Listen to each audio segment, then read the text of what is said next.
जमीन घोटाळा प्रकरणी स्थापन करण्यात आलेली चौकशी समिती आजपासून काम सुरू करणार।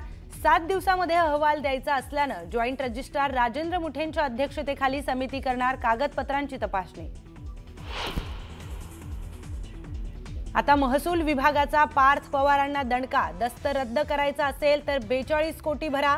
महसूल विभागाचं अमेडिया LLP ला पत्र। जमीन व्यवहारात अनियमितता करणाऱ्यांवर कारवाई करणार, मुख्यमंत्र्यांकडून भूमिका स्पष्ट। तर ज्यांना FIR कळत नाही ते पार्थ पवारांवर आरोप करतात, विरोधकांना टोला। जो काही व्यवहार झालेला होता तो कॅन्सल करण्यात आलेला आहे की ह्या व्यवहारामध्ये 1 रुपया पण दिला गेला नाही। पुण्यात पार्थ पवारांच्या कंपनीने केलेला जमीन व्यवहार रद्द, तर व्यवहाराच्या चौकशीसाठी समिती गठीत। रजिस्ट्रेशन कसं झालं, कुणी सांगितल्याने व्यवहार झाला याचीही चौकशी होणार। सोसायटी काढायची, कर्ज काढायचं, पुन्हा कर्जबाजारी व्हायचं, पुन्हा कर्जमाफीची मागणी करायची। शेतकरी कर्जमाफीच्या मुद्द्यावर मंत्री विखे राधाकृष्ण पाटलांचं वादग्रस्त विधान, विरोधक विखेंना घेरण्याच्या तयारीत। उद्धव ठाकरेंच्या मराठवाडा दौऱ्याचा आजचा शेवटचा दिवस। परभणी, जालना, छत्रपती संभाजीनगर मधील शेतकऱ्यांशी संवाद साधल्यानंतर पत्रकार परिषद घेणार। 2019 मध्ये अपघाताने आलेल्या सरकारनं बुलेट ट्रेनचं काम थांबवलं। CNBC 18च्या ग्लोबल लीडरशिप समिटमध्ये फडणवीसांचा उद्धव ठाकरेंवर निशाणा। रुपाली चाकणकरांविरोधात विधान केल्यानं रुपाली ठोंबरे पाटलांना पक्षाची नोटीस। शिस्तभंगाची कारवाई का करू नये याचं मागितलं 7 दिवसात उत्तर।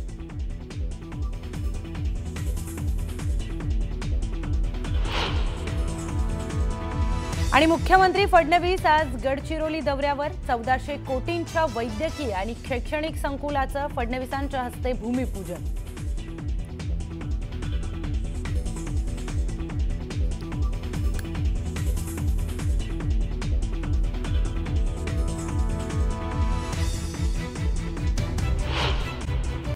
कोरेगाव पार्क परिसरातील जमिनीचा व्यवहार रद्द झालेला असला तरी अनियमिततेला जबाबदार असणाऱ्यांवर कारवाई केली जाणार आहे, असं मुख्यमंत्री देवेंद्र फडणवीस यांनी स्पष्ट केलं।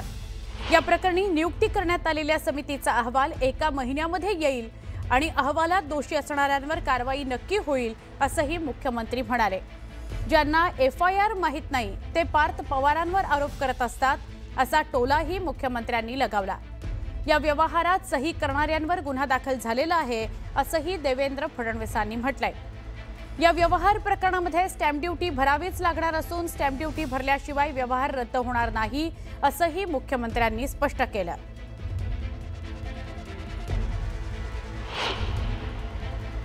त्यांनी दोन्ही पक्षांनी ही रजिस्ट्री रद्द करावी अशा प्रकारचा अर्ज केलेला आहे। त्या अर्जाच्या अनुषंगाने त्यांना जे पैसे भरावे लागतात, कारण रजिस्ट्री रद्द करायची असेल तरी पैसे भरावे लागतात, त्यामुळे त्या संदर्भातली नोटीस त्यांना इश्यू झालेली आहे। त्यामुळे पुढची कारवाई जी काय ती होईल। मुद्रांक शुल्काच्या संदर्भातली नोटीस ही देण्यात आली आहे, ती भरल्याशिवाय हा जो काही व्यवहार रद्द होत नाही। तरी देखील जी काही क्रिमिनल केस दाखल झालेली आहे ती यांनी संपणार नाही। त्या संदर्भातल्या ज्या काही अनियमितता आहेत त्याला जो कोणी जबाबदार असेल त्याच्यावर पुढची कारवाई होईल।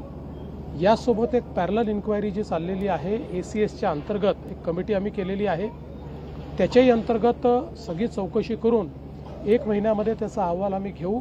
त्याच्यामध्ये याची किती व्याप्ती आहे, अजून कोण कोण याच्यामध्ये आहेत, या संदर्भातली सगळी माहिती मिळेल आणि मग त्यानुसारच पुढची कारवाई ही केली जाईल। ती जी कंपनी आहे त्या कंपनीचे जे ऑथराइज सिग्नेटरी आहेत त्या सिग्नेटरीवरच FIR दाखल होतो। तो FIR दाखल झाला आहे, पण हे आपण लक्षात घेतलं पाहिजे की ज्यावेळेस एखादा FIR होतो याच्यामध्ये ज्यांनी साईन केली ते, ज्यांनी विक्री केली ते, ज्यांनी त्या संदर्भात चुकीचं रजिस्ट्रेशन केलं ते, ज्यांनी फेरफार केला ते, अशा सगळ्यांवर हा FIR दाखल झालेला आहे। याच्या चौकशीच्या दरम्यान अजून जर कोणाची नावं आली, कोणाचा संबंध आला तर त्यांच्यावरही कारवाई ही होत असते. पण आता जो FIR केलेला आहे त्याच्यामध्ये कोणालाही डावललेलं नाही. अहवालात जो कोणी दोषी असेल, जो कोणी, आणि माझ्या या मताशी श्रीमान उपमुख्यमंत्री अजितदादा पवारही या ठिकाणी पूर्णपणे सहमत असतील की या अहवालामध्ये कोणीही दोषी आढळला तरी त्याच्यावर कारवाई होईल.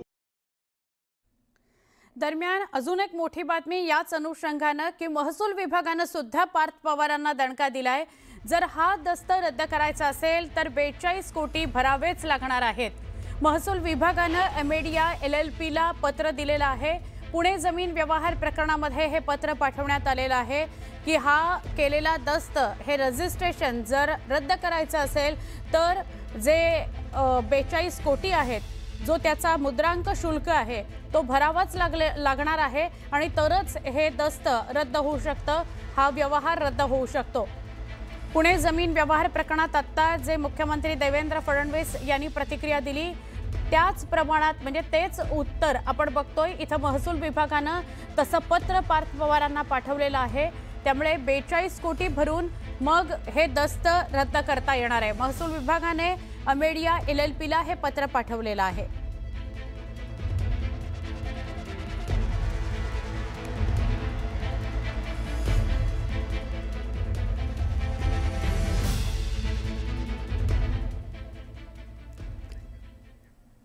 महत्त्वाची बातमी आहे. गेल्या 2 दिवसांपासून फक्त एकाच विषयाची चर्चा आहे, ते म्हणजे पुण्यातलं हे जमीन व्यवहार प्रकरण. पुण्यातील मुढवा कोरेगाव वतनाच्या जमिनीवरून राज्यात गदारोळ झाला. अजित पवारांचे चिरंजीव पार्थ पवार यांच्या अमेडिया कंपनीनं सरकारी जमीन 300 कोटींना खरेदी केली, ज्याची किंमत मूळ 1800 कोटींच्या आसपास असेल. सरकारी जमिनीचा व्यवहार झालाच कसा, यावरून विरोधकांनी आरोपाची राळ उडवली. या प्रकरणी शासकीय अधिकाऱ्यांचं निलंबन झालेलं आहे, एकाला अटक सुद्धा झालेली आहे. अखेर हा व्यवहार रद्द केला जाणार असल्याची माहिती स्वतः उपमुख्यमंत्री अजित पवारांनी माध्यमांसमोर येऊन दिली. पार्थ पवार यांच्या कंपनीनं 1800 कोटींची जमीन 300 कोटींमध्ये खरेदी केली होती आणि 21 कोटींचा स्टॅम्प ड्युटी न भरता फक्त 500 रुपये भरले होते. यावरूनही राज्यात राजकारण तापलेलं आहे. विशेष म्हणजे या प्रकरणी चौकशी समिती आता नेमली गेली आहे. चौकशीत सगळा घटनाक्रम पुढे येईल. कुणी मदत केली, कुणाचे फोन गेले, हे सगळं समोर येईल असं उपमुख्यमंत्री अजित पवार म्हणाले.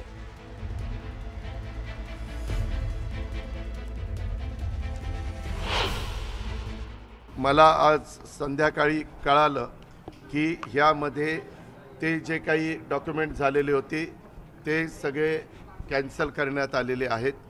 जो काही व्यवहार झालेला होता तो कॅन्सल करण्यात आलेला आहे.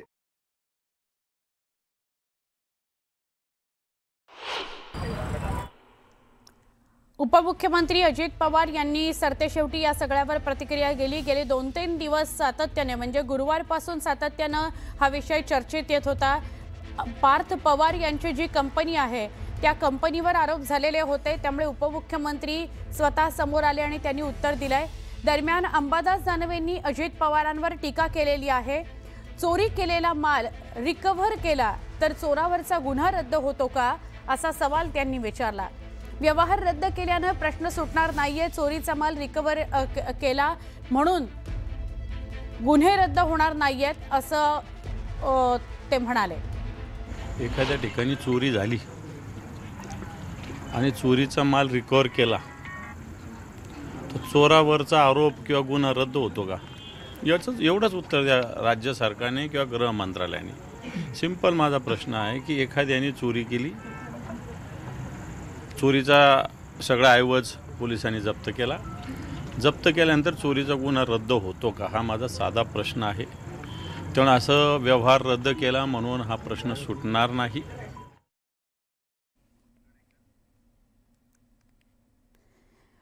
पुढे जाऊया. आरोप 300 कोटींचे आहेत आणि व्यवहार नाहीये, त्यामुळे दरम्यान या प्रकरणात कोट्यवधींचा व्यवहार झाल्याचे आरोप विरोधकांनी केलेले आहेत. मात्र 1 रुपयाचा सुद्धा व्यवहार झाला नाही असं उपमुख्यमंत्री अजित पवार म्हणतायत, माध्यमांसमोर येऊन म्हणतायत. त्याचसोबत अमेडिया कंपनी जरी पार्थ पवार आणि दिग्विजय पाटलांची असली तरी या व्यवहाराबाबत दोघांना कल्पनाच नव्हती असा दावा दादांनी केलेला आहे.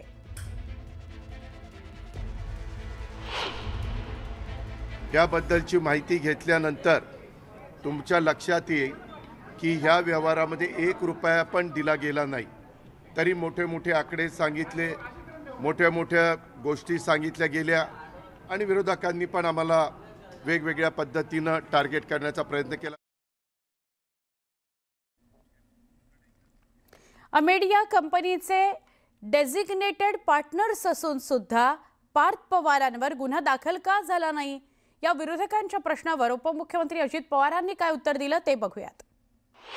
काही जणांनी विचारलं की बाबा त्या कंपनीमध्ये पार्थ पवार असताना त्यांना कसं काय त्यांचं नाव टाकलं गेलं नाही.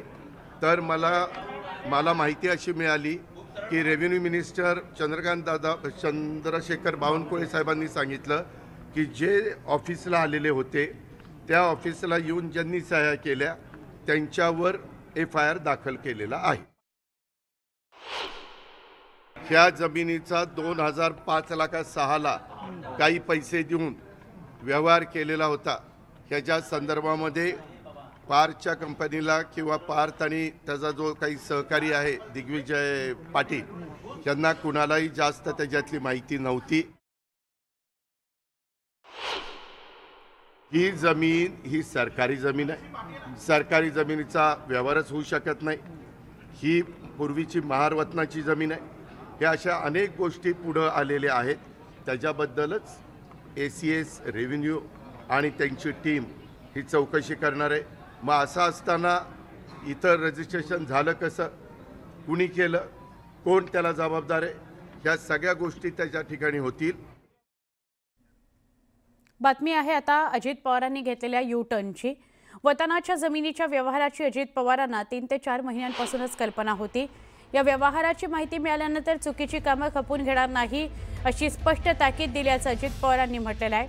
पण आज अजित पवारांनी दिलेल्या वक्तव्यावरून U-टर्न घेतला. आपल्याला या व्यवहाराची कल्पना नव्हती असं अजित पवार म्हणाले. मागे एकदा 3-4 महिन्यापूर्वीची गोष्ट असेल की अशा पद्धतीचं काहीतरी चाललंय असं कानावर आलं.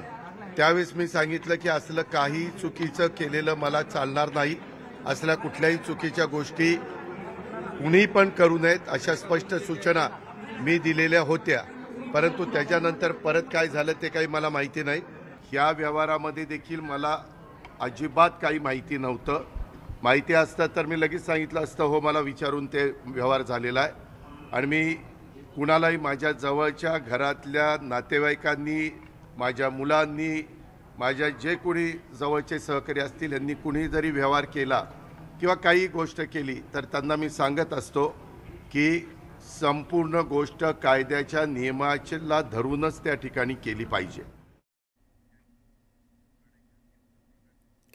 पुढची बातमी. पार्थ पवारांच्या जमीन व्यवहार प्रकरणावरून उद्धव ठाकरेंनी मुख्यमंत्री देवेंद्र फडणवीस आणि उपमुख्यमंत्री अजित पवार यांच्यावर निशाणा साधलेला आहे.